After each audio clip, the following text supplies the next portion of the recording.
So I'd like to touch upon self-esteem, and this is a big topic that I work with my clients on, because no matter what level people have achieved, CEOs, senior executives, housewives, children, like when they come to me, I know the fundamental issue is always lack of self-esteem. There's always something. You'll be surprised, they look very smart, intelligent, whatever, but at some level there is a lack of self-esteem. And would you agree that self-esteem is a huge bane in the world? Like, how many people have self-esteem issues? And I had huge self-esteem issues before I could put a name on it. You know, one of the reasons that I went into crisis was no more self-esteem left. Zero, all gone. So why do people suffer from lack of self-esteem? And what has that got to do with authenticity? Any ideas?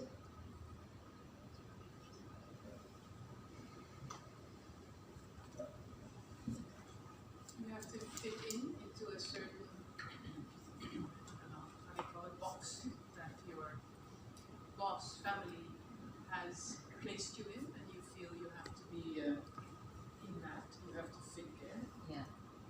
So in doing that, are you being true to your authentic self? Right. No. So yes, that's a big part of it.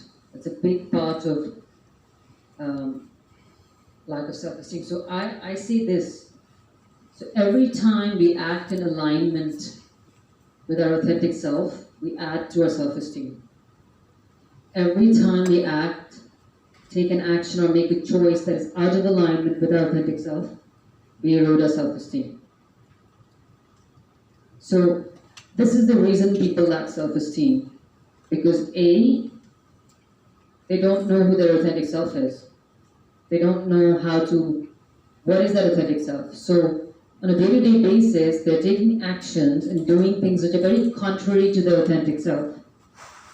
So like, what's your name? Sorry, Rochelle. Rochelle.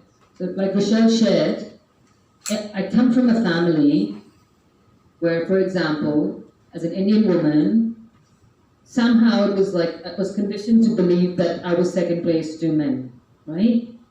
And very subconsciously, even though part of me was completely rebelling to that, I was accepting that treatment in many different ways.